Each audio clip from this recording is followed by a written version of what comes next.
Rick, it's so great to see you. Hey, good morning, Keith. Good to see you, man. Thank you. I thought we'd do a show titled Self-Harm.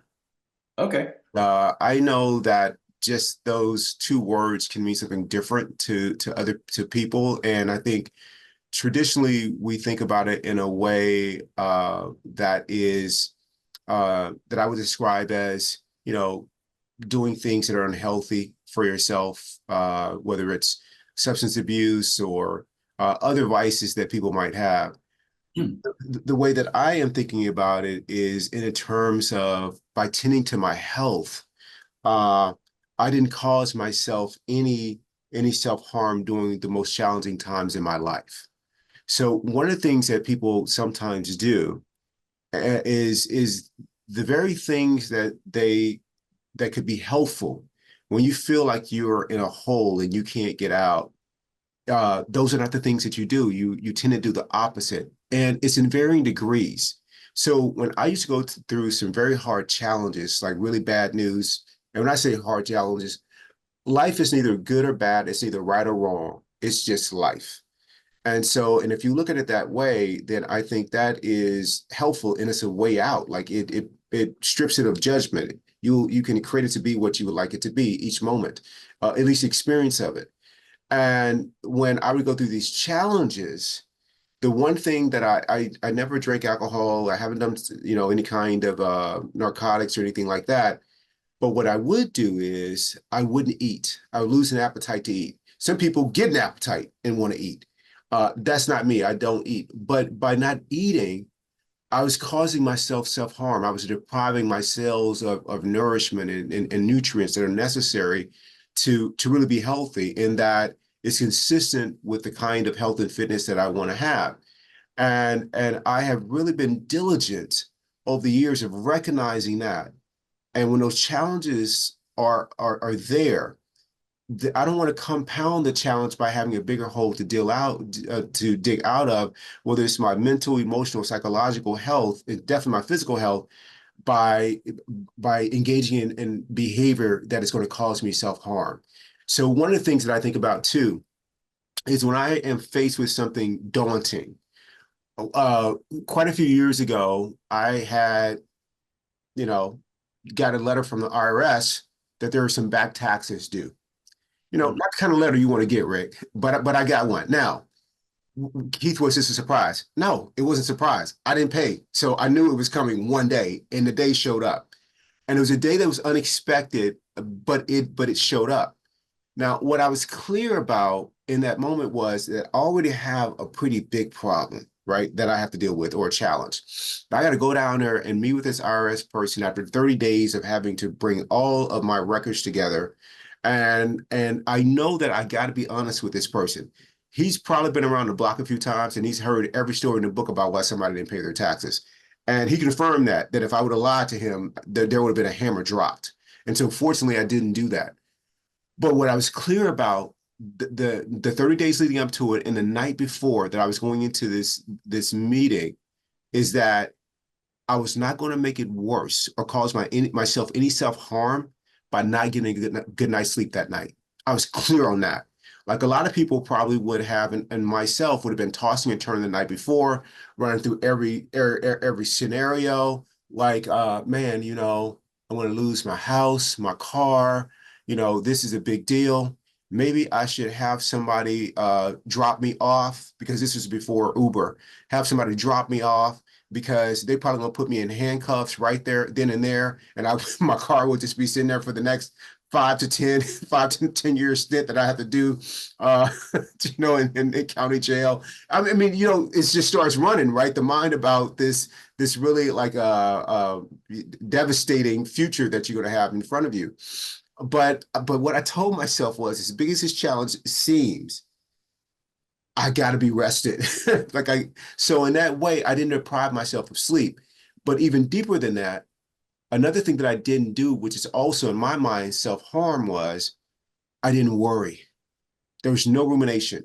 I was in complete acceptance that I got myself in this pickle. I've done everything they told me to do leading up and preparing for the appointment. I'm going to get to the appointment and I'm going to be honest, and whatever happens, happens. And That will be my journey. That will be the next phase of my journey, and accepting it fully.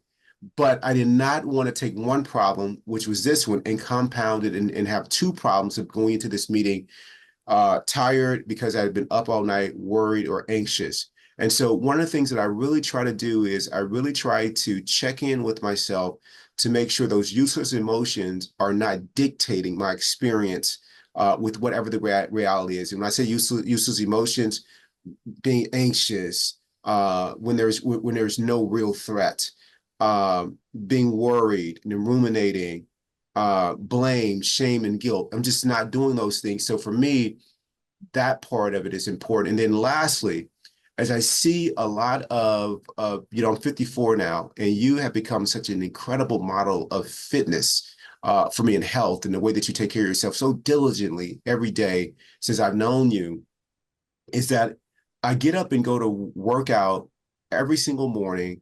I eat the way that I do because I am not causing myself self-harm today or in the future.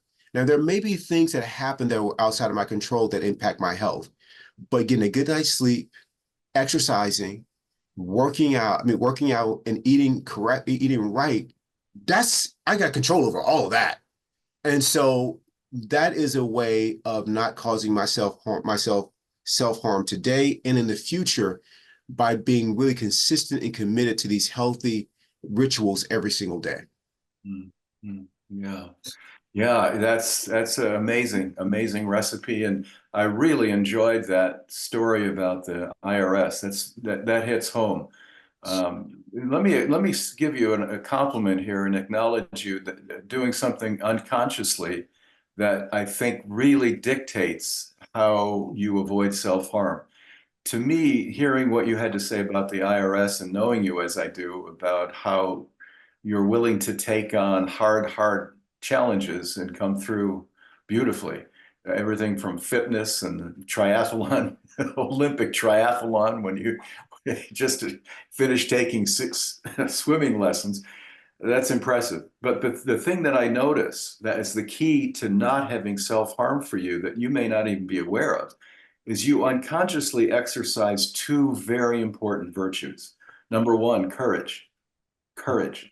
The willingness to confront rejection and loss, telling the truth to the IRS agent, doing the squat rack at 5 in the morning when you're tired. All of those things are things that require courage. The second thing that you illustrated in that IRS story is the discipline that you had to gather the records, present the case, and then let your mind let go of it all, knowing that you had done what you needed to do. Courage and discipline, Keith, in that example, to me, the lesson was those two things prevent self-harm. And I got a lot out of that. That's an important part of virtue. Both courage and discipline are required. I think they're two of the four things every human being needs to lead a virtuous life. I think you need courage, you need discipline or temperance, you also need wisdom, and you need to have a sense of fair play and justice. Those are the four keys to Wow. virtue in my mind. Wow, Rick, thank you so much. And thank you for the compliment. I hadn't even considered that.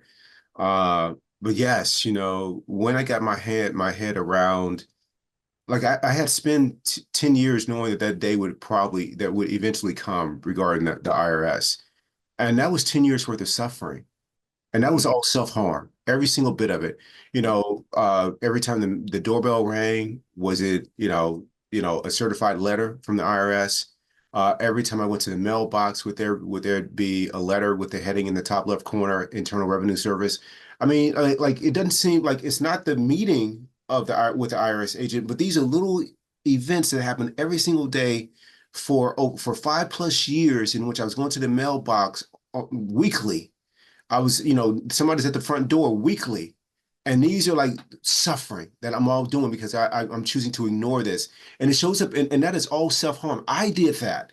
And people did it in other ways. People ignoring their health, missing workouts, not eating correctly, drinking beyond what is healthy for them, what they consume in terms of the news and some of the next negativity out there. That's all self-harm.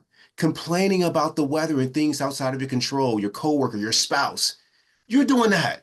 Like that is self-harm. And then you hopefully one day you wake up and you're like, I'm not doing that anymore. Like, you know, Hopefully, yeah, hopefully we wake up. Like, what are the chances that my spouse is gonna do something I don't like? 100%. So, so right. I need to learn how to experience them doing something I don't like and not making it a problem, not complaining about it, not wishing it was different. So I just kind of really just kind of woke up. And it's like, man, I'm the one who's doing this. No one else is doing this to Keith. I'm doing it. And Mm. that day is done. Like if I'm not having a good time at work, it's not the jobs. It's not the organization's fault that I'm not having a good time. I'm not having a good time because I'm the one who's not having a good time. I want to be turned on all the time. A job doesn't turn me on. I come to the job already turned on. Being in a relationship, I need a relationship to feel fulfilled. No, I come to a relationship already fulfilled. So I mean, so that's the work that I'm doing. And when I do self-harm, it makes it challenging, if not impossible, to do those things. Rick, do you want to close this out? I can't add anything more to that than what you've just said. That's a load, and it's all important, and it's so, so critical. It ties in with one other concept that's so important, and that is responsibility.